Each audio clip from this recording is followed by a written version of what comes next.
Bonsoir à tous. J'ai le plaisir de vous accueillir ce soir pour la première soirée des conférences de l'ESA. C'est une série de 4 webinaires sur le thème du Brexit et des conséquences douanières dues au Brexit. L'École supérieure des affaires est une école, un établissement supérieur d'enseignement de promotion sociale qui dispense des cours de bachelier dans le domaine économique. J'ai le plaisir d'accueillir ce soir Monsieur Michel Lequeux, qui est support client, coordinateur de l'administration des douanes et accises. Voilà, je vais passer la parole à Monsieur Lequeux. Bonne soirée à tous et au plaisir de vous revoir mercredi prochain.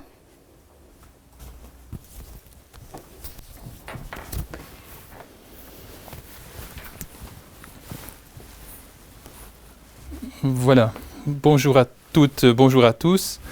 Voilà, je vais essayer de vous entretenir sur un sujet qui fut très à la mode il y a quelques mois, qui revient. Il était un peu éclipsé par le Covid, mais donc on va parler ici du Brexit et de ses impacts douaniers. Nous allons d'abord commencer. J'ai structuré ma présentation en 3 grands thèmes. Ces 3 grands thèmes sont d'abord, je vais vous rebrosser un peu l'historique afin de comprendre Voilà. Je vais d'abord vous brosser l'historique, ce qui permettra de comprendre la situation actuelle. Je vais ensuite vous expliquer comment se préparer au travers d'une checklist. Et puis, nous allons essayer d'envisager des cas un peu plus concrets, avec des situations, avec des transports réels et ce genre de choses. Les trois sujets étant un peu différents, l'idée est aussi, s'il y a des questions dans le chat, de pouvoir y répondre à la fin de chaque sujet, si elles sont coordonnées avec ces sujets-là. Et puis, on fera à la fin de la présentation un question-réponse globale pour des questions qui seraient restées en suspens. Je commence avec l'historique et la situation actuelle. J'ai repris le slide vraiment historique qui montre où ça a commencé. Alors, ça commence même pratiquement 1 an avant, en 2016, avec le référendum et la demande de retrait du Royaume-Uni.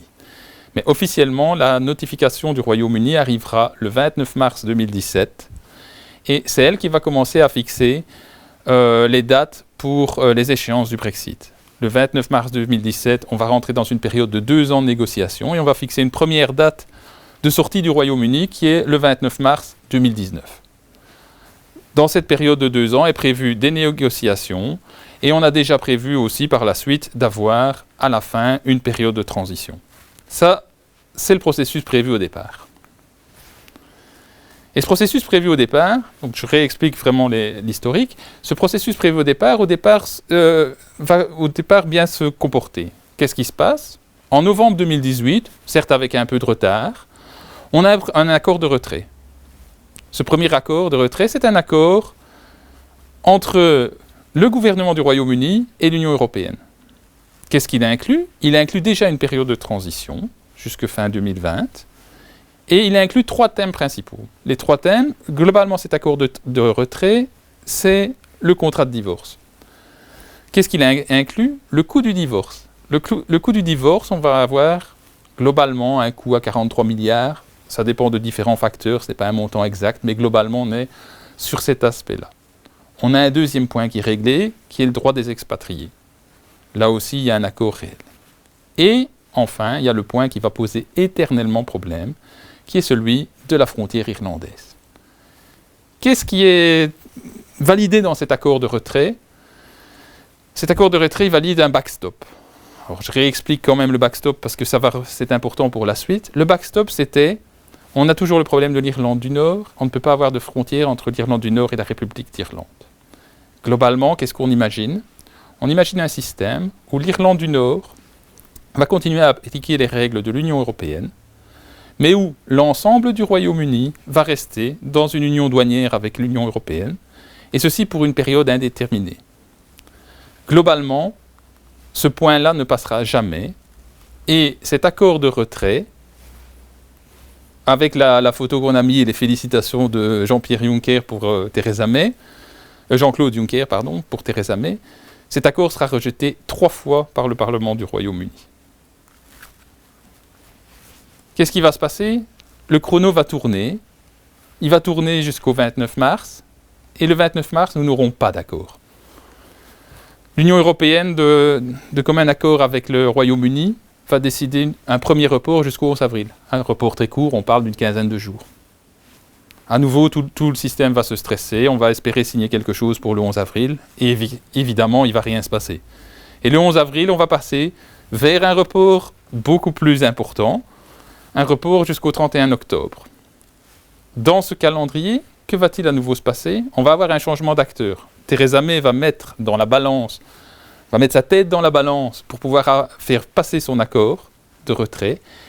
Malgré tout, ça ne suffira pas. On va changer d'acteur. Theresa May sera remplacée par Boris Johnson, le bien connu Boris Johnson, qui va lui aussi va vouloir changer les paramètres, notamment changer l'aspect du backstop. Mais surtout, il va prendre une décision importante. Theresa May n'avait une majorité politique au Parlement que très faible, et elle devait s'appuyer sur des députés irlandais. Boris Johnson va reconvoquer des élections au Royaume-Uni et va, il faut le dire, remporter une grande victoire électorale et va conforter sa majorité. Ces élections vont être organisées dans la fin de l'année et donc, le report du 31 octobre n'étant pas suffisant, l'Union européenne sera obligée de partir vers un report au 31 janvier 2020. Qu'est-ce qui arrive entre-temps? On a un nouvel accord de retrait en janvier 2020 et cette fois-ci, cet accord de retrait est signé par les deux parties est validé par les deux parties, c'est-à-dire le Royaume-Uni et l'Union européenne. Vous allez me dire, mais de quoi est-ce qu'on parle maintenant alors? Parce qu'on a un accord de retrait validé en janvier 2020 et qu'est-ce qui se passe? Pourquoi est-ce que maintenant on est en train à nouveau de parler d'une problématique du Brexit? En réalité, l'accord de retrait, c'est le contrat de divorce. C'est la façon dont on se sépare. Ce dont on parle maintenant, c'est les relations futures.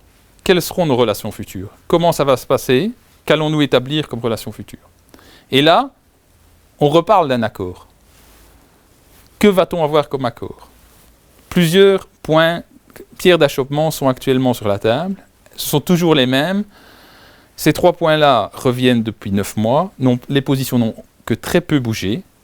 Et sur chacun de ces points, les choses sont un peu différentes. Je vais prendre le premier point, ce qu'on appelle le level playing field.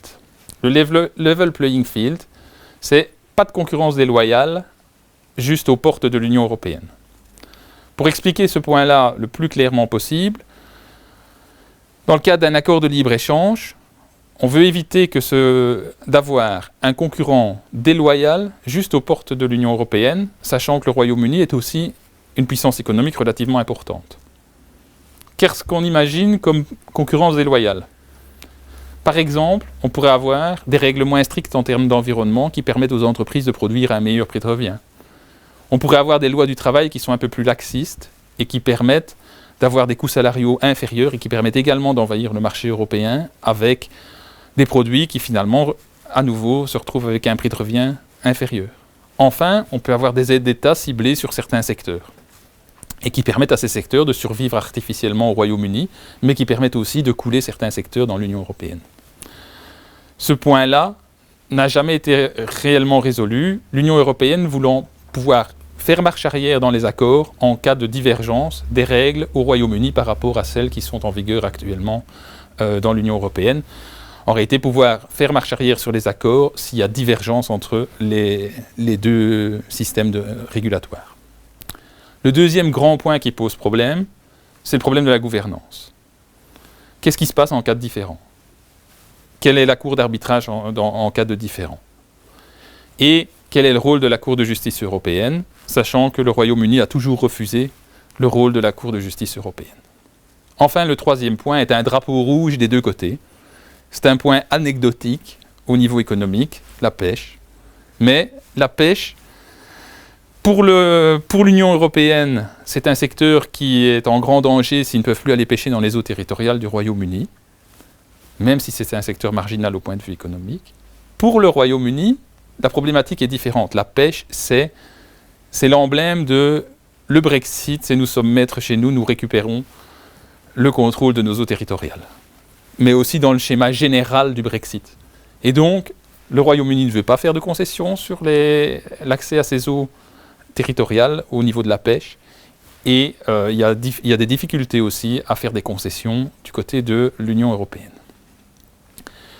Enfin, donc là, les 3 points qui sont bloquants dont je vous ai parlé, ce sont des points qui sont bloquants pour le futur des relations entre l'Union européenne et le Royaume-Uni. Il reste le problème éternel de l'Irlande du Nord, même si nous n'en parlons que très peu actuellement, on en entend peu parler. Officiellement, tout est réglé en Irlande du Nord. L'accord de retrait incluait un protocole sur l'Irlande du Nord. Mais on va voir que c'était peut-être pas si évident que ça. Je passe le slide suivant. Qu'est-ce qui aurait dû se passer en Irlande du Nord normalement? L'Irlande du Nord fait partie d'un pays tiers, le Royaume-Uni, et donc, en toute logique, il aurait dû avoir une frontière physique entre la République d'Irlande et l'Irlande du Nord. Vous voyez qu'il y a 208 passages de route à surveiller, mais des frontières physiques, il en reste à l'est de l'Europe. C'est quelque chose qu'on peut gérer. Et donc, normalement, l'Irlande du Nord devait suivre les règles du Royaume-Uni et être un pays tiers, entre guillemets, une partie de pays tiers. La problématique, c'est le problème irlandais. Alors, 30 ans de troubles, un contexte émotionnel important, globalement, quelque chose qui ne permet pas d'envisager une frontière physique avec des contrôles. Une même volonté depuis le départ affichée, à la fois du côté du Royaume-Uni et de l'Union européenne, de ne pas raviver cette crise irlandaise, et donc l'impossibilité d'établir une frontière physique entre l'Irlande du Nord et l'Irlande du Sud. Et donc on arrive dans un schéma qui, depuis le début, a posé problème. L'Irlande du Nord posait de problème dans les premières négociations. Il y a eu la tentative du backstop. Il y a maintenant un protocole dans l'accord de retrait. Ce protocole respecte l'accord du Vendredi Saint, le fameux accord qui a permis la paix en Irlande du Nord. Que dit ce protocole? Vous allez voir, là je vous ai simplifié les 3 règles. Le protocole en tant que tel joue énormément sur des doubles négations, ce qui n'améliore pas sa compréhension. Je vous ai mis 3 règles. L'Irlande du Nord fait partie du territoire douanier du Royaume-Uni. Voilà, vous imaginez bien, ça c'est une règle normale. C'est une des régions du Royaume-Uni. Ça fait partie du territoire douanier du Royaume-Uni. Mais les règles de l'Union s'appliquent à l'Irlande du Nord. Ah, ça devient déjà un peu plus problématique parce que ça veut dire que l'Irlande du Nord va rester alignée sur toutes les règles de l'Union européenne, y compris les tarifs douaniers, y compris les règles telles que les certifications CE, toutes les règles vont rester en vigueur en Irlande du Nord. Et l'Irlande du Nord est traitée comme un État membre par l'Union européenne. Ça veut dire réellement que quand vous allez envoyer des marchandises en Irlande du Nord, vous n'allez pas faire une exportation vers l'Irlande du Nord comme vers un pays tiers, mais vous allez faire une livraison intracommunautaire vers l'Irlande du Nord. Alors ces 3 règles qui sont antagonistes, tarabiscotées et qui sont déjà simplifiées dans mon slide, vont conduire à des problématiques sur les aspects concrets. Si on veut mettre ça en vigueur, qu'est-ce qui se passe? On ne peut avoir aucun contrôle douanier entre l'Irlande du Nord et l'Union. On est dans le cadre de livraison intracom. On considère l'Irlande du Nord comme un membre, et donc il n'y a pas de contrôle douanier. Ok. Mais si je n'ai pas de contrôle douanier entre l'Irlande du Nord et la République d'Irlande, ou entre l'Irlande du Nord et l'UE, comment est-ce que je fais pour que les produits provenant du reste du Royaume-Uni n'envahissent pas mon marché intérieur, le marché de l'Union européenne, sans payer de droits d'importation? L'astuce qui est trouvée, c'est qu'on va mettre des contrôles douaniers entre l'Irlande du Nord et le reste du Royaume-Uni, en mer d'Irlande. Ok. Qu'est-ce qui se passe concrètement? Ça veut dire que les produits qui arrivent du Royaume-Uni vont devoir payer des droits d'importation pour arriver en Irlande du Nord, alors que je vous rappelle quand même qu'ils sont dans le même pays, et que ces droits seront dus sur des marchandises à risque. Quelle est la définition de la marchandise à risque? Nous le verrons par la suite. Si on peut prouver que ces marchandises à risque restent en Irlande du Nord, les droits qui ont été perçus seront remboursés, Si ces marchandises ne peuvent pas prouver qu'elles restent en Irlande du Nord, les droits restent dus. Et donc, ces marchandises peuvent, dans ce cas-là, continuer leur route vers, éventuellement, elles sont mises en libre pratique dans l'ensemble de l'Union européenne et notamment dans la République d'Irlande. Alors, qu'est-ce qui risque de coincer dans le protocole de l'Irlande du Nord? C'est que même si ces règles sont, comme j'ai dit, assez tarabiscotées, elles existent, elles sont signées dans l'accord de retrait. Par contre, la mise en place de ces règles, les aspects pratiques de ces règles et leur mise en place pratique et l'implémentation des contrôles n'a pas encore été discutée. Comment doit être discutée l'implémentation de ces contrôles et notamment la définition des marchandises à risque? Ça a été confié à un comité mixte. Et ce comité mixte, les derniers rapports montrent qu'il n'avance pas. La définition des marchandises à risque, qui est quelque chose d'essentiel, savoir sur lesquels on va préfinancer des droits d'entrée sur lesquels on ne le fera pas, n'a pas encore été définie. Je vous rappelle qu'on est à 30 bons jours de la mise en place du Brexit. Le deuxième point important, l'implémentation des contrôles. Ces contrôles sont réalisés par des douaniers du Royaume-Uni, sous la supervision de l'Union européenne. Et la vision de l'Union européenne, c'est qu'actuellement, rien ou peu de choses est mis en place peu de choses sont mises en place pour assurer les contrôles en mer d'Irlande. On peut imaginer que ce n'est pas probablement la première priorité du Royaume-Uni d'assurer ces contrôles entre le Royaume-Uni et l'Irlande du Nord, mais c'est néanmoins un point essentiel dans le protocole d'accord pour l'Irlande du Nord. Et donc ça, c'est également un point qui va revenir dans les négociations actuelles. C'est quelque chose qui peut poser problème. Quand on a commencé les formations Brexit, il y a plus de 2 ans, les informations Brexit, les sensibilisations Brexit, on s'est dit, oui, ok, est-ce qu'ils vont sortir? Ils vont sortir, on n'est pas sûr, mais s'ils sortent, ce sera le même qu'avant. Donc là, je vous ai fait un slide, j'ai repris un slide qui reprend globalement l'escalier de l'intégration économique avec les différentes marches. Et je dirais que chaque marche qu'on descend, c'est une marche en moins dans l'intégration économique. Alors tout en haut, on a l'Union européenne, avec globalement ce que vous connaissez, les livraisons intracommunautaires, etc. Si on descend, et longtemps on a pensé qu'on allait vers ce modèle, on a le modèle norvégien. Mais tout de suite, il y a eu des réticences du Royaume-Uni, non, on n'est pas dans ce cadre-là.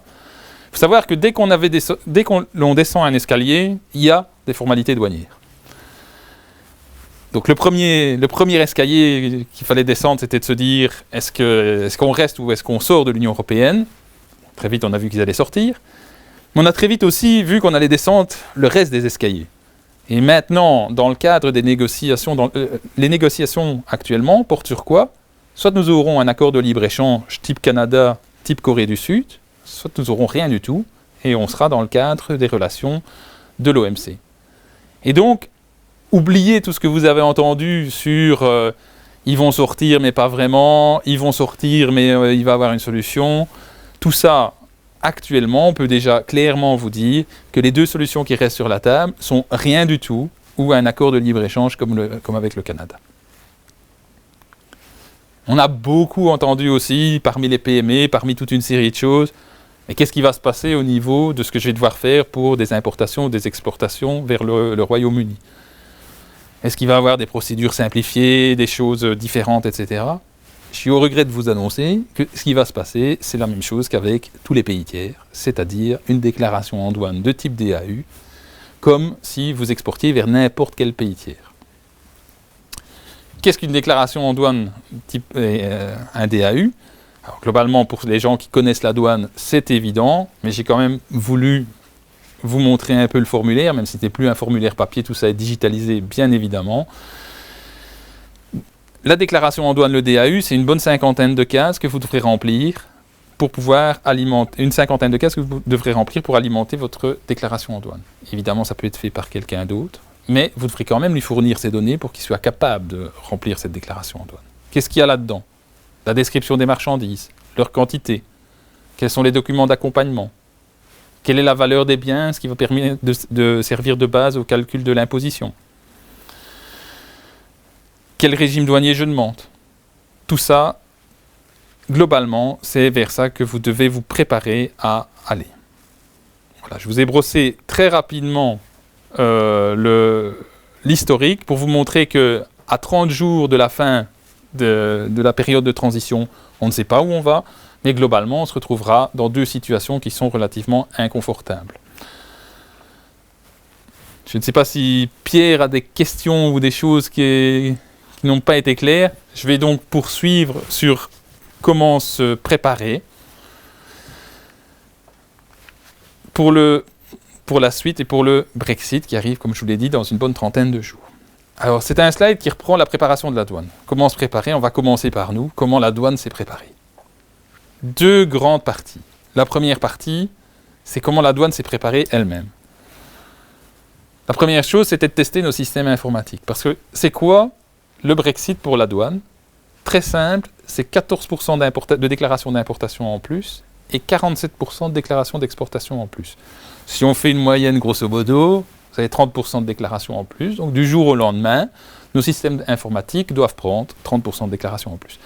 Ces chiffres vous paraissent astronomiques, probablement. Pourquoi? Parce qu'on rajoute simplement aux importations actuelles et aux exportations actuelles. N'oubliez pas que tout ce qui se passe, et c'est souvent des choses qu'on entend par abus de langage, vous n'exportez pas vers la France, vous n'importez pas de la France. Ce sont des liaisons intracommunautaires. Donc, quand on parle d'import et d'export, ce sont tous les pays qui sont en dehors de l'Union européenne. Or, les relations avec le Royaume-Uni sont des relations extrêmement importantes, avec des énormes volumes. Et donc, quand on ajoute ces volumes-là au volume des vraies importations, des importations vers des pays tiers, ou des vraies exportations, c'est-à-dire les exportations vers des pays tiers, on arrive à ces chiffres de plus 14 et plus 47% en termes d'export. Alors oui, on a fait des tests sur PLDA, notre système déclaratif, sur NCTS, le système de transit, et oui, normalement, ça tient avec 30% de déclaration en plus. Il faut savoir qu'on n'est pas certain d'avoir toutes les déclarations dans ces estimations-là. Ces estimations-là sont basées sur des documents TVA de livraison intracommunautaire. Ça, c'est la première partie, c'est la partie peut-être la plus simple, c'est la partie notre système déclaratif va tenir le coup. La deuxième partie, c'était de se dire, voilà, on a reçu des budgets pour engager des douaniers. On avait prévu d'engager 386 douaniers. Avec les reports successifs, on est à 372 douaniers engagés. Donc on peut dire que globalement, notre plan d'engagement est quasi finalisé. Le Covid a un peu limité les 14 derniers qui ont un peu de mal à arriver. Mais globalement, on peut se dire qu'on est là où on avait prévu d'être. On ne dit pas que c'est suffisant, mais en tout cas, c'est là où on avait prévu d'être. Et donc, on peut considérer que globalement, ce point-là est rempli. Un troisième point, il y a eu des équipements qui ont été un peu achetés en supplément. Je vais passer rapidement là-dessus. Le deuxième grand pilier de la préparation de la douane, c'est de se dire, ok, nous, on pense qu'on est relativement prêt, on a fait ce qu'il fallait pour être prêt. Est-ce que nos interlocuteurs en face sont prêts? Les opérateurs économiques. Et dans ce cadre-là, il y a eu un grand plan de communication. Alors, ce plan de communication, il est étagé sur 2 ans. Il y a des actions génériques, il y a une page web sur notre site de la douane qui essaye de répondre aux questions les plus fréquemment posées. Il y a eu la mise en place d'un call center. Alors, ce call center a connu des hauts et des bas. Dès qu'on approchait d'une période, d'une date fatidique, on a eu pas mal de coups de fil, puis plus de coups de fil du tout, et c'est... Voilà, maintenant on sent que le call center reprend un peu vie parce qu'effectivement, on se rapproche de la date critique. Il y a eu des notes explicatives, notamment en Belgique, nous avons un organe de concertation avec le privé qui est le Forum national. Et donc, il y a eu des notes explicatives qui sont publiées sur le Forum national.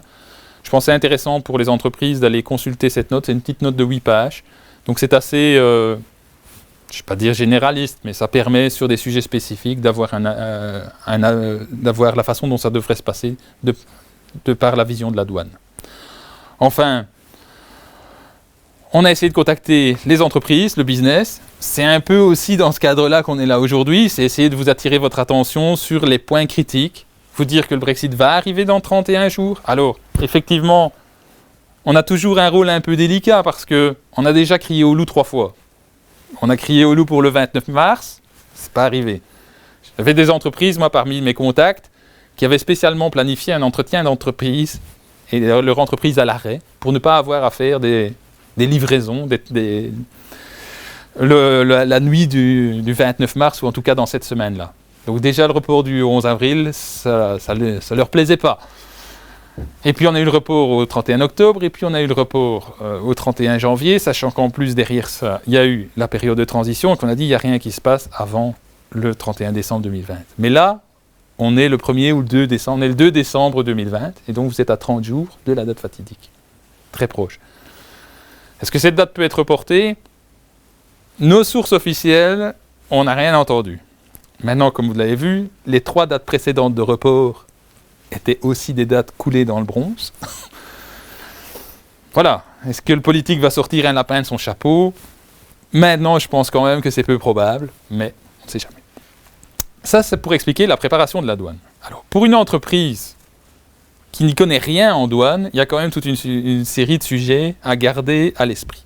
Et là, je repars vraiment de la base, vraiment du début. Pour vous identifier à la douane, vous avez besoin d'un numéro EORI. Qu'est-ce que c'est que votre numéro EORI ? Pour une entreprise belge, ça va être votre numéro de TVA. Pourquoi c'est important d'avoir un numéro EORI et de le demander ? En gros, pour faire tout à fait schématique, votre numéro EORI activé, c'est quoi ? C'est un switch que la douane met sur ON, qui vous permet de vous identifier, de vous relier dans les bases de données, de vous identifier par rapport à la douane belge, et de permettre de faire des déclarations. On a essayé de sensibiliser toute une série de gens, toute une série d'opérateurs économiques à l'EORI. Globalement, comment est-ce qu'on a essayé de retrouver les opérateurs économiques qui faisaient du commerce avec le Royaume-Uni ? Via vos déclarations intracommunautaires, via la TVA. On a comparé ça avec la base de données que nous avons avec les EORI.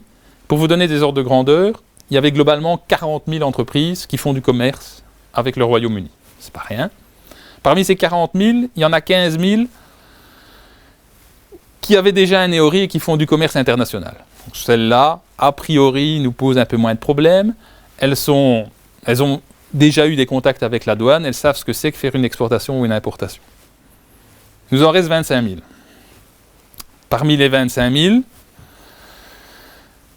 on a commencé à prendre contact et globalement, en 2019, nous sommes parvenus à créer 6 000 EORI. 6 000 EORI, en les contactant individuellement. On voit que ce nombre continue à augmenter journellement, donc des gens continuent à prendre conscience que sans le EORI, ils ne sont nulle part. On a également renvoyé un contact au niveau de la sensibilisation EORI parce que avoir l'EORI, c'est le A de l'ABC de pouvoir commencer en douane. Vous n'avez pas d'EORI, vous ne ferez rien, c'est une condition nécessaire. Vous avez un EORI, ce n'est pas une condition suffisante pour être prêt pour le Brexit. Alors, je vais aussi clarifier directement l'aspect EORI Grande-Bretagne. Votre EORI vous sert à être en contact avec la douane belge et par la même occasion vous permet de vous identifier avec l'ensemble des douanes de l'Union européenne. Historiquement les 28, dans le futur les 27. Ça veut dire que pour toutes vos transactions avec les douanes de l'Union européenne, votre EORI belge est suffisant. Si vous devez traiter avec la douane anglaise, votre EORI belge ne vous sert à rien. Est-ce que vous devrez traiter avec la douane anglaise ? Comme on le verra plus tard, ça dépend principalement des 3 petites lettres de votre Incoterms. Mais ça dépend de est-ce vous qui allez vous occuper des formalités au Royaume-Uni ou pas. Si oui, vous avez besoin d'un EORI du Royaume-Uni, un EORI GB. Sinon, vous n'avez besoin que de votre EORI belge pour faire les formalités à l'intérieur de l'Union européenne. Le deuxième point de la checklist, qui fera la déclaration ? Point essentiel. Vous pouvez faire votre déclaration en interne si vous avez le personnel qualifié, si vous avez pris des formations. On va être franc avec vous. Seules les grandes entreprises, principalement, font leur déclaration elles-mêmes en interne. Globalement, on pense que vous avez intérêt, si vous n'êtes pas familiarisé, routinier avec la douane, à passer par un prestataire de service. Alors, ce que je vous ai expliqué pour la douane, c'est-à-dire du jour au lendemain, 30% de déclaration en plus, c'est exactement la même chose pour les prestataires de services. Du jour au lendemain, il va se passer qu'ils vont avoir 30% de boulot en plus. En plus, nous on est l'administration.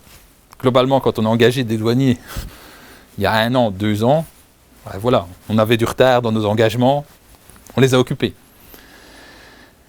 Les agences en douane qui ont engagé des gens pour la première date du 29 mars, certaines avaient fait la démarche en commençant à former des gens et à élargir leur personnel. Il ne s'est rien passé. L'augmentation de demande de 30% de déclaration en douane, elle n'a pas eu lieu le 29 mars. Il n'y a pas eu de déclaration.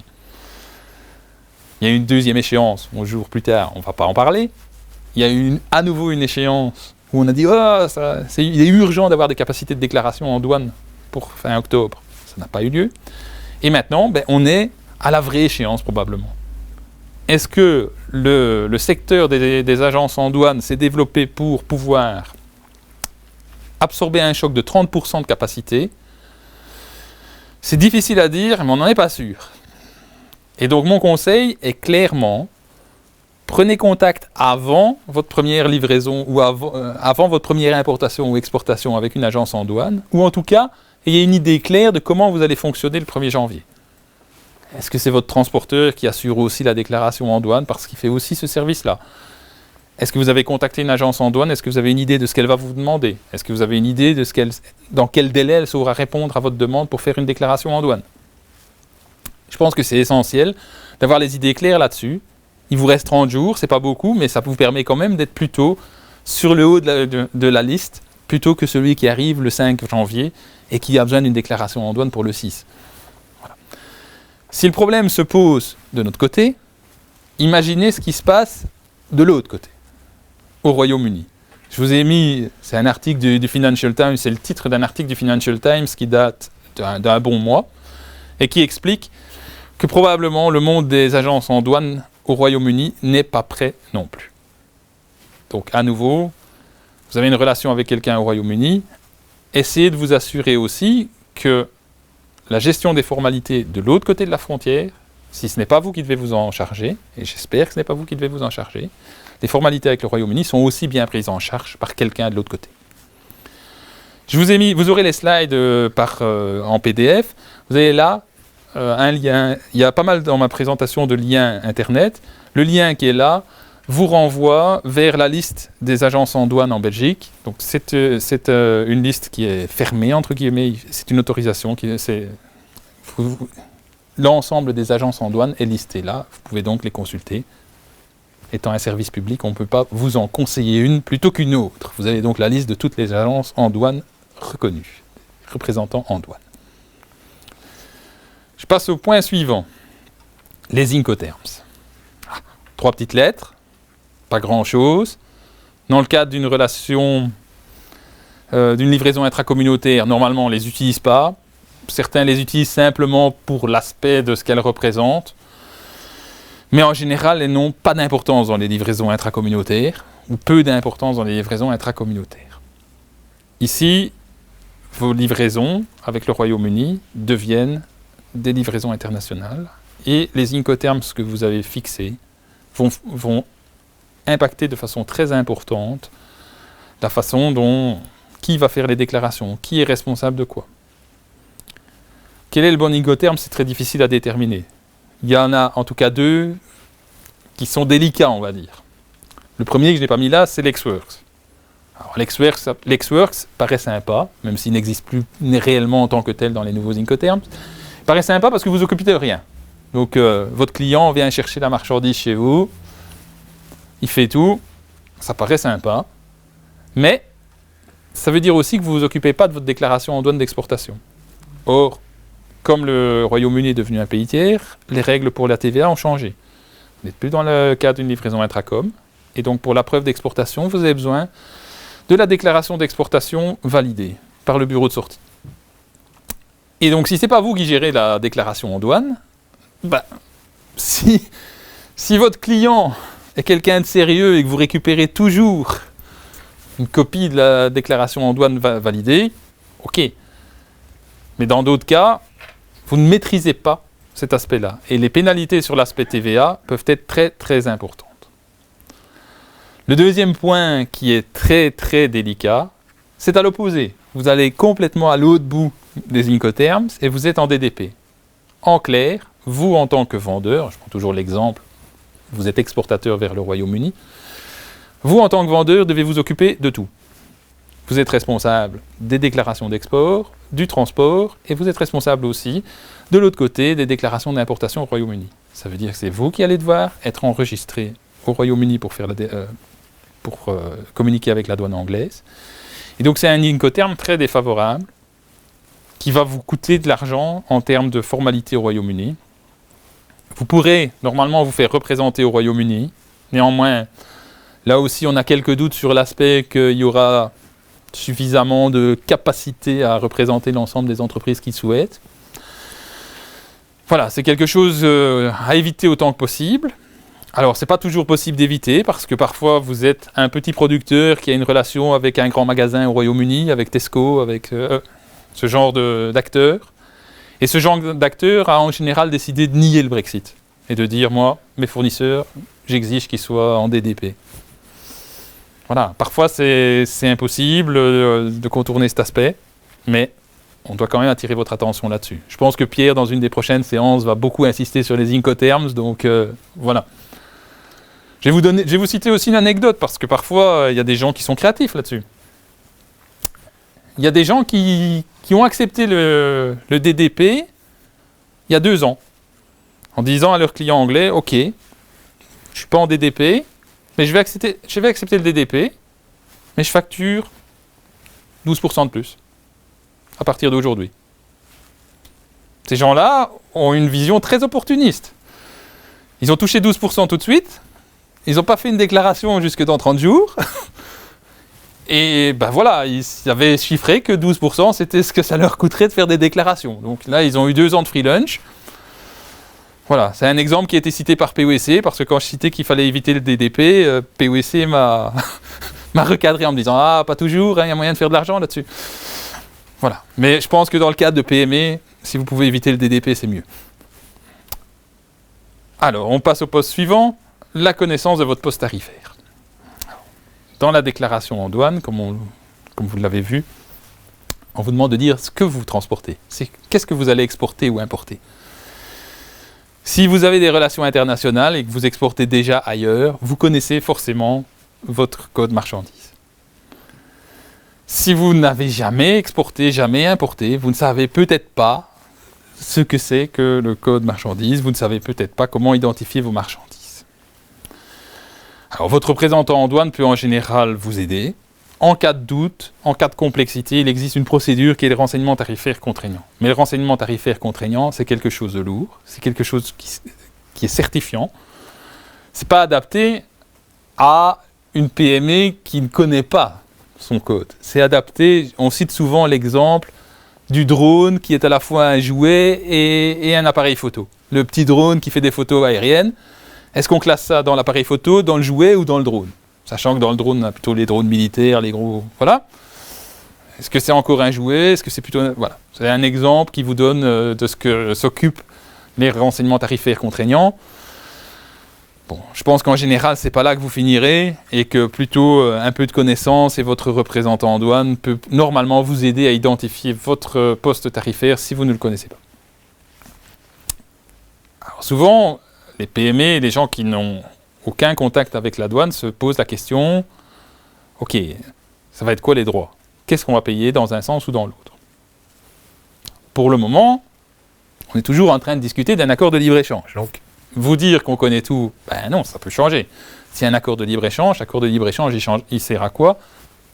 Un des aspects de l'accord de libre-échange, c'est de réduire les droits. Dans le cadre actuel, en l'absence d'accord de libre-échange, on se retrouve sur les règles de l'OMC. Qu'est-ce qui se passe ? Comment est-ce que vous pouvez simuler les droits dans un sens et dans l'autre ? On va prendre d'abord le cas, j'importe des marchandises du Royaume-Uni. Le Royaume-Uni demain devient un pays tiers. Donc pour le moment, je n'ai forcément pas de droit, je suis en livraison intracommunautaire. Demain, ça devient un pays tiers. Il n'y a pas d'accord de libre-échange. Qu'est-ce que je vais payer sur telle marchandise ? La meilleure solution, simuler sur Tarbell. Tarbell, c'est notre système qui vous permet de visualiser les droits d'importation. Vous avez l'adresse mail qui est sur le slide. Si vous simulez maintenant sur Tarbell une importation avec votre code marchandise que vous connaissez, vous allez voir forcément, vous ne pourrez pas simuler avec le Royaume-Uni, vu qu'ils sont toujours à l'intérieur du marché unique. Et donc pour le moment, pour faire votre simulation, vous devez choisir un pays sans accord commercial, et vous trouverez les droits d'importation liés aux produits en provenance du Royaume-Uni dans 30 jours, normalement dans 30 jours, en l'absence d'accord de libre-échange, qui pourrait un peu changer la donne. Ça vous donne en gros le worst case. C'est globalement ce qui se passera en termes de droit dans le pire cas. Alors, la question, elle va aussi dans l'autre sens. Comment ça se passe pour les droits? Moi, je ne suis pas un importateur, je suis un exportateur. Et je me demande comment je vais être pénalisé pour rentrer au Royaume-Uni. Le site du gouvernement du Royaume-Uni a publié les futurs tarifs d'importation. Vous avez à nouveau le lien qui est là. Et vous pouvez, sur ce site, visualiser les droits d'importation au Royaume-Uni futurs à partir du 1er janvier. Alors, j'ai essayé de visualiser un exemple pour vous montrer aussi que globalement le Royaume-Uni a simplifié les tarifs en vigueur dans l'Union européenne. J'ai pris l'exemple des gaufres. Alors les gaufres, c'est un exemple relativement compliqué parce que outre la position tarifaire, outre ça, vous avez besoin pour calculer votre tarif des codes Mersing qui sont liés aux protéines du lait. Je ne suis pas un spécialiste de Mersing, mais globalement à la qualité des graisses et la qualité du lait qui est utilisé dans le produit. Et donc vous voyez que, moi je le vois en tout petit, mais vous voyez en réalité que actuellement les taux pour les gaufres, c'est un taux qui est lié à ces paramètres-là. C'est ce que le dessus de l'écran est ce que vous voyez sur Tarbell. Le dessous de l'écran est ce que vous voyez actuellement sur le site du Royaume-Uni pour checker vos futurs tarifs douaniers. Vous voyez actuellement le taux qui est évidemment le même, c'est pour les produits qui viennent de l'extérieur et qui rentrent dans l'Union européenne. Quand ils rentrent au Royaume-Uni, quand ils rentrent en Belgique, ils paient forcément la même chose. Et vous voyez à côté le futur tarif d'importation au Royaume-Uni après le 31 décembre. Donc dans ce cas-ci, actuellement 9 plus un supplément lié aux protéines du lait et aux graisses du lait. Et de l'autre côté, dans le futur, 8, indépendamment de tous les aspects Mersing. Pour donner une idée aussi un peu de simplification qui a eu lieu dans le cadre du tarif du Royaume-Uni, le Royaume-Uni a annulé l'ensemble des droits faibles. Je pense que c'est en dessous de 3%. Donc il n'y a plus de droits au Royaume-Uni. Tous les produits qui avaient des droits entre 1 et 2% ont été mis à zéro. Ça permet notamment à Boris Johnson de faire sa publicité en disant que la plupart des droits ont été mis à zéro, qu'il reste que des droits sur certains sujets. Et donc, globalement, il y a une simplification indéniable dans les tarifs du Royaume-Uni. Mais ça ne veut pas dire non plus qu'il n'y a plus de droits. Clairement, vous avez ici, vous pouvez simuler les droits. Alors, analyser. Oui, je vois que le temps tourne et donc personne ne me fait timekeeper, mais je vais devoir accélérer un peu. Analyser l'impact sur les règles d'origine. Alors, les règles d'origine, à nouveau, on grandit dans l'aspect douane. Les règles d'origine, c'est un sujet relativement compliqué. Que devez-vous retenir vraiment dans les grandes lignes si on doit juste allumer une petite bougie dans votre esprit? Les composants du Royaume-Uni vont perdre leur statut de l'Union européenne. Alors, quand vous faites un produit, il y a toute une série de règles diverses et variées qui peuvent être basées sur la valeur, qui peuvent être basées sur certains produits, etc. Et si vous arrivez à suffisamment de composants européens, votre produit peut avoir l'origine européenne. Tous vos composants avant du Royaume-Uni avaient cette origine européenne et donc globalement dans votre fabrication de produits, ils étaient du bon côté. À partir du 1er janvier, ils seront du mauvais côté. C'est comme si vous utilisiez des composants chinois, des composants. Voilà. Et donc, ça peut avoir un impact sur vos règles d'origine et sur l'aspect de... vous n'avez plus l'origine européenne parce que vous l'avez perdu, vous n'avez plus assez de composants d'origine européenne pour l'avoir.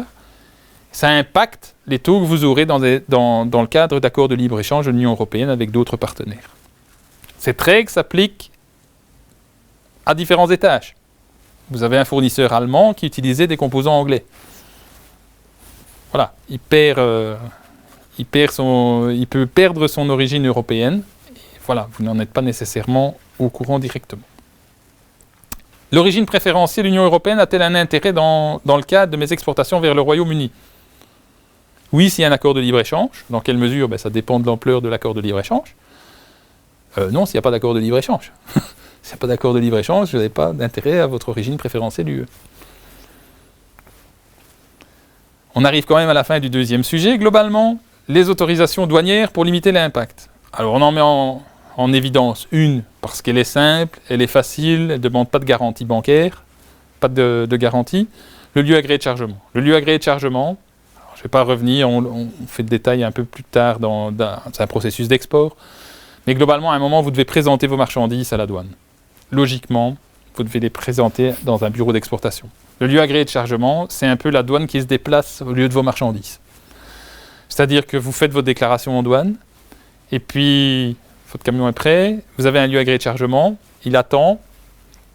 S'il n'y a pas de contrôle, nos contrôles sont basés sur une analyse de risque, s'il n'y a pas de contrôle, vous pouvez partir directement vers votre bureau de sortie. S'il y a un contrôle, c'est la douane qui se déplace et qui vient vérifier les marchandises chez vous. Comme je vous dis, c'est une autorisation simple à obtenir, et donc dans ce cadre-là, on peut encore la mettre en avant actuellement à 30 jours du Brexit, ça peut encore servir. Il y a toute une série d'autres autorisations douanières qui peuvent vous servir dans des cas un peu spécifiques, perfectionnement actif, perfectionnement passif. Vous avez un lien, on est là dans de la technique douanière quand même un peu plus évoluée, un peu plus pour des entreprises plus importantes. Voilà, il faut avoir des relations relativement importantes. Le point suivant, demander un ET 14000. C'est pour l'aspect TVA. Auparavant, vos importations, vos livraisons intracommunautaires que vous receviez du Royaume-Uni se passaient classiquement. Maintenant, il y a une frontière. Il y a la douane, vous allez payer la TVA à l'importation. Si vous ne voulez pas la préfinancer, il faut que vous passiez par un ET 14000 qui vous permet de reporter la TVA à l'importation dans votre déclaration périodique. Ce qui vous permet en gros de la compenser, de ne pas décaisser, d'éviter du décaissement de cash. Normalement, pour obtenir une autorisation ET 14000, vous devez prouver que vous en avez besoin. Donc, pour le moment, si vous n'avez que des relations avec le Royaume-Uni ou avec des pays intracommunautaires, vous n'en avez pas besoin. Et je pense que l'administration est relativement tolérante actuellement, en tout cas dans le fait de les accorder à partir du moment où elles seront nécessaires, au 1er janvier normalement. Là, on est un peu plus loin dans la préparation des entreprises, un peu plus pour les gens qui connaissent bien la douane et qui l'utilisent et qui utilisent ces facilités de paiement. Le Brexit peut avoir un impact sur vos garanties. Vous augmentez vos volumes, vous augmentez vos transits, vous augmentez vos importations, vous allez augmenter l'encours de vos dettes douanières, vous allez augmenter les besoins de réserve sur votre compte de crédit, et donc globalement, la douane aime bien prêter, mais seulement quand elle est sûre de récupérer. Et donc vous allez avoir besoin d'augmenter vos cautions bancaires. Cette problématique-là, c'est à nouveau normalement une opération qui se passe relativement rapidement. Je vais revenir sur tout ce que j'ai dit auparavant. Tout ce qui se passe, c'est que tout le monde arrive en même temps. Et donc, si tout le monde demande des augmentations de caution bancaire la première semaine de janvier, vous risquez pas de ne pas les avoir tout de suite. Voilà, j'ai clôturé, mais j'ai été un peu long sur la deuxième partie. Je regarde Pierre pour voir s'il a des choses qu'il faudrait réexpliquer. Ou... Il y a juste une question, mais c'est quelqu'un qui n'a pas tout à fait saisi. Tu as parlé de droit à l'importation sur les gaufres, et la personne a compris en disant droit à l'exportation des gaufres vers UK. Aujourd'hui, 9%, demain, 8%. Pourquoi on diminue le droit à l'exportation? Je crois que la personne a compris à l'envers. Donc, mais c'est pas grave. Je vais réexpliquer en une minute. Globalement, les droits de l'Union européenne ne changent pas. Globalement, nous avons des droits pour les pays avec lesquels nous n'avons pas d'accord de libre-échange. Oui, voilà. À l'importation, en fait. Voilà. Les droits sont toujours à l'importation, jamais à l'exportation. Jamais à l'exportation. Voilà. Donc, je vais reprendre la main. Laissez-moi la main, ça va aller mieux. Donc les droits sont toujours à l'importation. Donc là, on parle de droits sur des gaufres du Royaume-Uni qui viennent en Europe. Et puis, on va parler des droits à l'importation dans l'autre sens, mais ce sont des droits britanniques dans ce cadre-là. Les droits à l'importation dans l'UE sont les mêmes pour tous les pays tiers avec lesquels nous n'avons pas d'accord de libre-échange. Et donc, les 9,2 vont rester les mêmes. Le Royaume-Uni devient un pays comparable à la Chine. Les gaufres chinoises paient 9,2 plus quelque chose pour entrer en Europe. Les gaufres du Royaume-Uni paieront 9,2 plus quelque chose pour entrer en Europe. Le Royaume-Uni devient un pays tiers. Il fait ce qu'il veut sur ses droits d'importation. La seule chose, c'est qu'il doit faire la même chose pour tout le monde qui n'a pas d'accord de libre-échange avec lui. Le Royaume-Uni a décidé que les droits d'importation au Royaume-Uni étaient de 8% sur les gaufres. Les gaufres chinoises paieront 8% de droits d'importation pour être pénétrées au Royaume-Uni. Les gaufres belges paieront 8% de droits d'importation pour pénétrer au Royaume-Uni. Je pense que ça clarifie peut-être un peu l'histoire. Et effectivement, pour le moment, vous étiez dans des livraisons intracommunautaires et forcément, vous n'aviez donc pas de droits d'importation vers le Royaume-Uni. Je propose de laisser, il y a d'autres questions, mais je propose de les laisser à la fin. Ok, on va un peu plus concrètement. Alors, vous avez là un processus d'export. Alors, le processus d'export de la douane, ce n'est pas nécessairement toujours super simple. Il y a un système de déclaration d'exportation. Vous verrez qu'il y a tout un système de notification par la suite. En gros, il y a un bureau d'exportation et un bureau de sortie. Votre bureau d'exportation est le bureau de douane de la région dans laquelle vous êtes localisé. Le bureau de sortie, c'est l'endroit où votre marchandise quitte le territoire de l'Union européenne. Qu'est-ce qu'il faut retenir principalement sur ce slide? Ce processus de sortie avec les différentes étapes, il est le même partout en Europe et donc évidemment partout en Belgique. Il fait partie du code des douanes et donc là-dessus, il n'y a pas de discussion, ce sera applicable partout. Mais il y a des logiques assez différentes de par les points de sortie que vous allez utiliser. Je vais en citer 3 pour essayer de me faire comprendre. Vous avez Anvers, le cas entre guillemets le plus simple. Le Royaume-Uni, c'est une partie raisonnable des marchandises qui passent par Anvers. En gros, Anvers, c'est principalement un port de grande exportation ou importation. Un port pour le commerce international. Anvers, il n'y a pas de réel problème de stockage, de containers en tout cas. Pas dit qu'il n'y avait pas de congestion autour d'Anvers. Et on est dans le cadre principalement de transport non accompagné. Du container, ce genre de choses. Globalement, Anvers, le Royaume-Uni, c'est business as usual. On considère ça comme si vous envoyiez un container au Sénégal, au Maroc. Voilà. Globalement, on va le traiter comme ça. Vous n'avez pas fait vos déclarations en douane. Votre container n'est pas prêt à partir pour le Royaume-Uni. Il sera stocké à Anvers. Et globalement, ils vous factureront de la location. Et ils ne s'en porteront pas plus mal. Ça, c'est le cas peu influencé par le Brexit. Le deuxième cas, c'est Zeebrugge. On est toujours en Belgique, mais on est quand même bien à l'opposé. Zeebrugge, son trafic, c'est 90% de trafic vers le Royaume-Uni.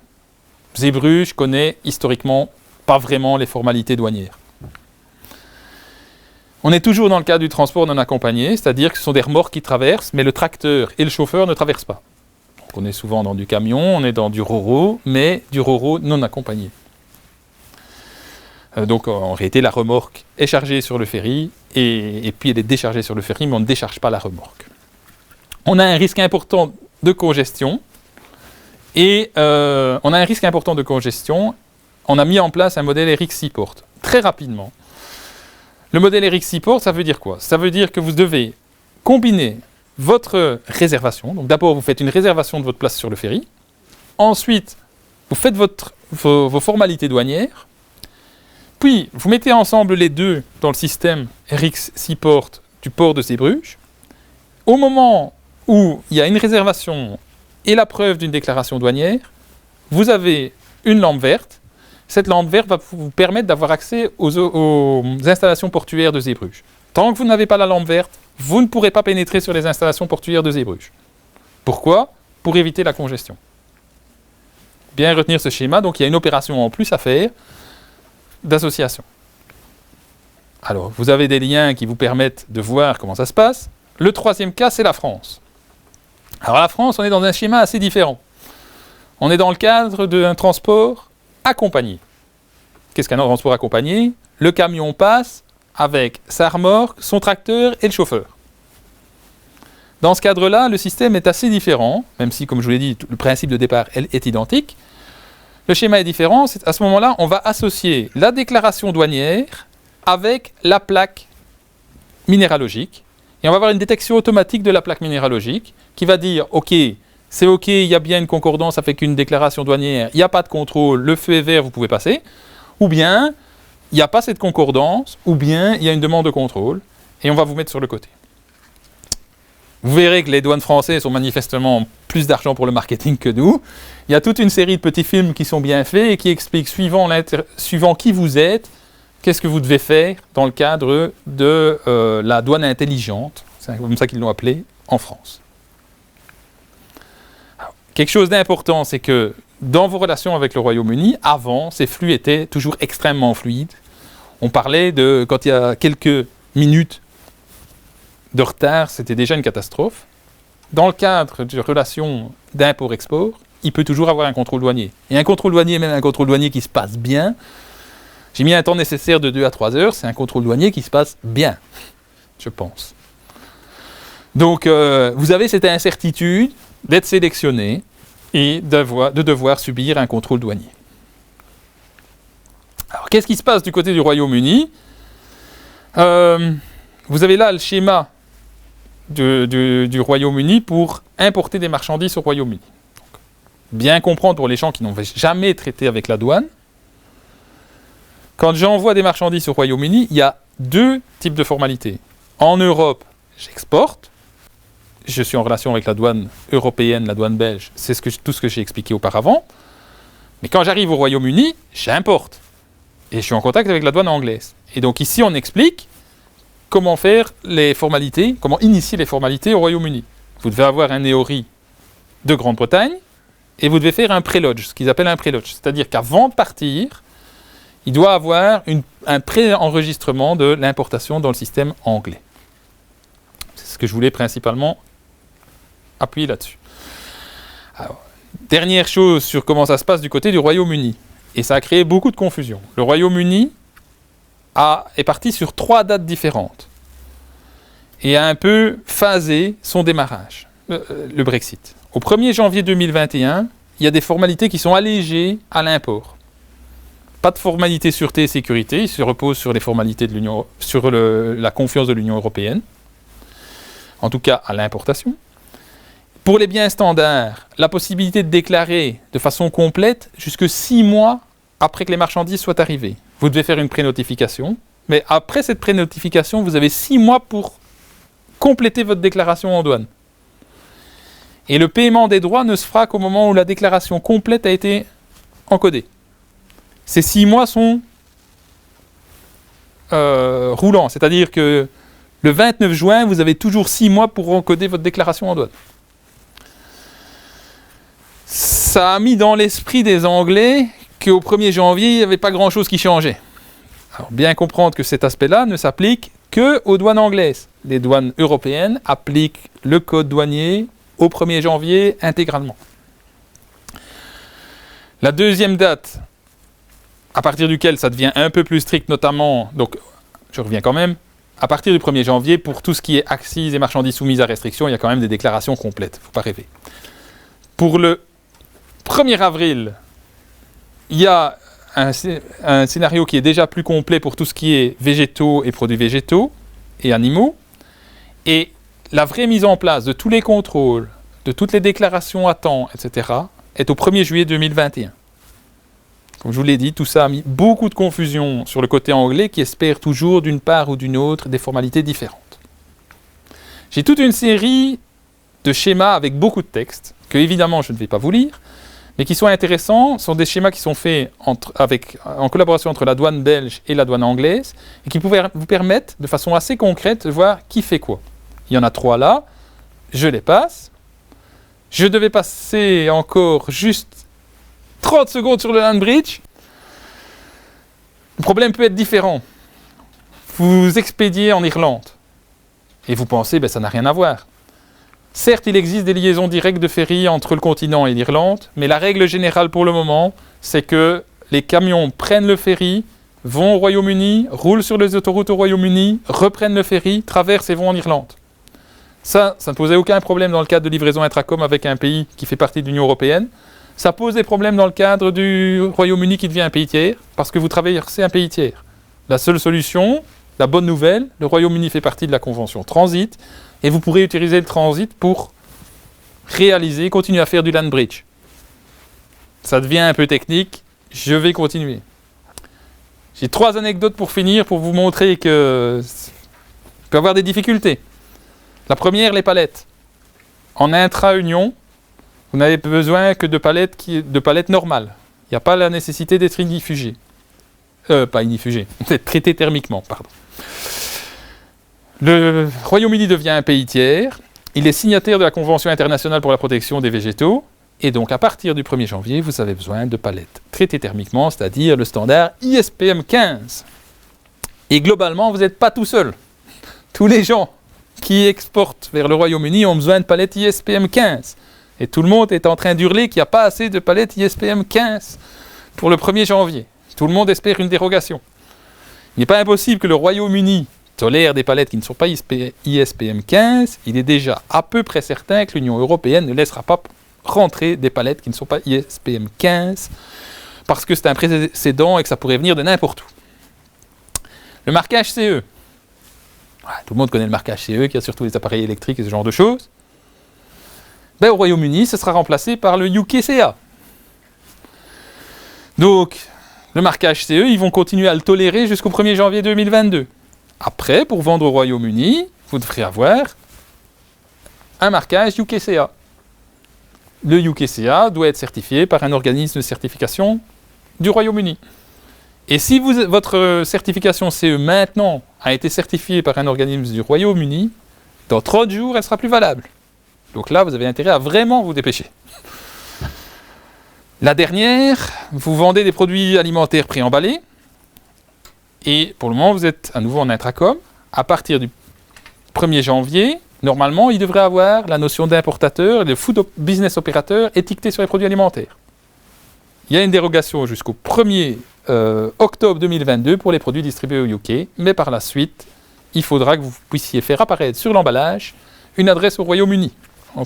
Voilà, j'ai terminé ma présentation, toujours par 3 petites caricatures. Globalement, Boris nous a habitués à faire un peu ce qu'il avait envie. Et donc, la dernière loi qu'il a essayé de passer sur l'Irlande nous a montré cet aspect-là. Globalement, l'accord de retrait, même s'il existe, est assez tarabiscoté et peut s'écrouler quand même d'un moment à un autre. Et enfin, la dernière, tout le monde pense toujours qu'il va y avoir un accord quelconque. On n'est jamais à l'abri que... Oui, il reste une possibilité de tomber. Vous avez comme dernier slide notre adresse de contact pour des questions éventuelles qu'on ne peut pas prendre maintenant. Voilà, vous pouvez nous contacter. On a du temps encore pour les questions-réponses okay. Dans les questions, j'ai noté plusieurs questions. Une question, donc s'il y a un accord, est-ce qu'on va continuer à payer les droits d'importation aussi cher ou plus cher? Plus cher, c'est pas possible. Là, on vous a donné le worst case. Moins cher, oui, mais quelle est l'ampleur de l'accord? Ça dépend de ce qu'il y aura dedans. Donc, certains accords arrivent pratiquement des droits zéro sur l'ensemble des marchandises. D'autres accords sont progressifs, avec des taux qui descendent au fur et à mesure du temps. Tout est possible. Alors, une autre question, quelqu'un disait, mais vu que le Canada fait partie du Commonwealth avec le Royaume-Uni, est-ce qu'on a un risque de voir des marchandises exportées du Royaume-Uni vers le Canada et revenir dans le cadre d'accords de libre-échange avec le Canada? Là, vous devez chaque fois tout est basé sur les règles d'origine. Donc, c'est pas parce que, voilà, c'est les règles d'origine qui vont fixer les droits dans le cadre des accords préférentiels. vous devez avoir l'origine canadienne pour pouvoir revenir dans le cadre de l'accord de libre-échange avec le Canada. Donc voilà, il y a des règles très strictes en matière d'origine. Maintenant, pour revenir sur les accords de libre-échange en 2 secondes, le Royaume-Uni a déjà conclu quand même pas mal d'accords de libre-échange avec des pays tiers qui seront en vigueur que le jour où ils ne sont plus techniquement liés à l'Union européenne, entre guillemets. Alors, est-ce qu'on a fait des tests des tests logistiques dans les ports pour voir quel sera le niveau de risque de congestion des ports? Donc les tests de congestion. La question des tests de congestion. Oui, il y a eu quelques tests, mais c'est très difficile de faire des tests grandeur réelle. La grande crainte est surtout d'avoir de la congestion de par des marchandises qui arrivent et qui ne sont pas déclarées. Et donc là-dessus, il y a eu plutôt de la formation qui a été faite, notamment dans pas mal de pays de l'Est. La crainte, c'est quoi? Je vais vous faire le schéma. C'est le chauffeur tchèque qui est parti avec une marchandise et à qui on a dit « Oui, on va te prévoir tes transactions, les formalités douanières vont être réalisées. » Notamment, il y a toujours la possibilité de faire ça au point de sortie aussi. Et il arrive au point de sortie et pour une raison ou pour une autre, les formalités douanières ne sont pas en ordre. Et globalement, vous avec votre camion et vos formalités en ordre, vous êtes derrière 5 camions tchèques qui n'ont pas de formalités en ordre. Et ça, c'est très difficile. C'est très difficile à simuler. Voilà. On pense quand même qu'on n'est pas rassuré sur les problèmes de congestion de ce côté-ci et peut-être encore pire de l'autre côté. À nouveau, je vais donner une anecdote. Il va y avoir un système d'accès à la province du Kent. C'est-à-dire que pour pouvoir accéder au point frontière, au point de passage côté Royaume-Uni, vous allez avoir besoin, pour les chauffeurs, ils ont besoin de recevoir un permis d'accès qui valide que les formalités douanières sont en ordre. Et sans ce permis, vous ne pouvez pas vous rendre dans la région du Kent. Pour les camions de plus de 7,5 tonnes, je pense. Alors, je prends les questions encore dans le désordre. On avait 2 questions concernant l'Irlande du Nord. Une première qui est, finalement, si ce sont des douaniers britanniques qui contrôlent les intérêts financiers de l'Union européenne en Irlande du Nord, est-ce qu'on n'a pas un risque de conflit d'intérêts? Oui, donc le contrôle en Irlande du Nord par des douaniers britanniques, est-ce qu'il y a conflit d'intérêts? C'est des douaniers britanniques sous supervision de l'UE. Donc déjà ça c'est une des problématiques. Ça s'est jamais fait, hein, on va être clair, sous-traiter le contrôle d'une frontière sous supervision, ça s'est jamais fait. Mais globalement, l'idée est quand même de compliquer l'entrée dans l'Union européenne en appliquant des taux sur cette frontière-là. Et donc, je pense pas que c'est réellement le plus gros problème. Encore une question peut-être? 2 questions? 2. Qui va payer le coût, les coûts administratifs supplémentaires douaniers au niveau du fait du Brexit? Niveau belge? Ouais. Si tu veux, j'ai la réponse. Répète la question. Mais... Donc, qui va payer les coûts administratifs en termes de Brexit? Globalement, c'est quand même la communauté en général. Maintenant, je ne sais pas si Pierre a une autre réponse. Ce qu'il y a, c'est que la douane est financée, l'argent que l'on paye à la douane va dans le trésor de l'Union européenne et une partie de cet argent revient à l'État membre qui effectue les formalités douanières. Ok, ça va. Voilà. Dernière question, mais nous avons quelqu'un qui a dit, mais voilà, pourquoi est-ce que le territoire d'Irlande du Nord sera considéré comme territoire de l'Union européenne, alors que concrètement c'est un territoire britannique, enfin du Royaume-Uni, pardon, et que, donc en principe, on devrait exporter une marchandise vers l'Irlande du Nord et pas faire une livraison intracommunautaire vers l'Irlande du Nord. Donc, on reprend la question de l'Irlande du Nord. Toute la problématique, c'est que on ne peut pas mettre de frontières. Il y a la nécessité de ne pas avoir de frontières physiques entre l'Irlande et l'Irlande du Nord. Donc voilà, dans cet aspect-là, il n'y avait pas de solution. À partir du moment où il n'y a pas de frontières, on doit avoir une continuité des règles, parce que sinon, on n'a aucun moyen de contrôle entre les deux. Et donc, il n'y avait pas de moyen de se dire, c'est ce que j'ai expliqué dans le premier slide, la règle normale, c'est il y a une frontière, et de l'autre côté, c'est le pays tiers. Et on fait une exportation-importation.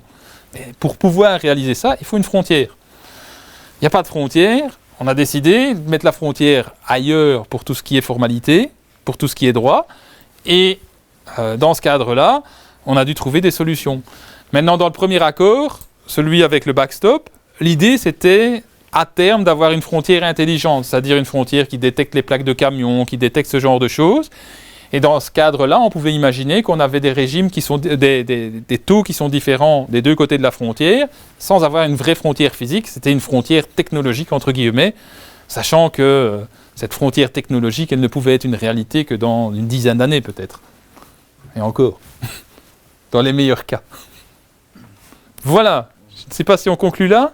C'est parfait, je crois qu'on va conclure là. Je vous remercie, j'espère que qu'on a gardé pas mal de gens avec. J'espère qu'on vous a apporté un petit quelque chose sur la compréhension du Brexit et qu'au moins on a allumé une petite bougie sur les inquiétudes, des sujets que vous devez creuser.